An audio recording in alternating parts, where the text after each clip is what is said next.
কি আপনার? আমার নাম হচ্ছে বেলাল। বেলাল। হ্যাঁ। বাড়ি কোথায়? বাবার নাম কি? বাবার নাম বাবার নাম দবিরুল। দবিরুল। দবিরুল মানে কোন এমপি ছিল?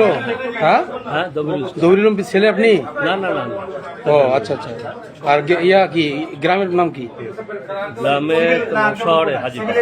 হাজিপাড়া ঠাকুরগাঁ সদরে প্রপারে বাসা? শহর। হ্যাঁ। কি করেন আপনি? শিক্ষকতা। কোন স্কুলের? কলেজে? সালান্দ। হ্যাঁ। ঠাকুরগাঁ সালন্দার কলেজের শিক্ষক আপনি? আচ্ছা, কত টাকা আছে এখানে আপনার লাগেজে? এখানে 50 প্লাস। 50 প্লাস আছে। 50 প্লাস আছে। 50 লাখ। হ্যাঁ, কিসের টাকা এগুলো? ব্যবসা। কিসের ব্যবসা করেন? গার্মেন্টস। গার্মেন্টসের ব্যবসা করেন?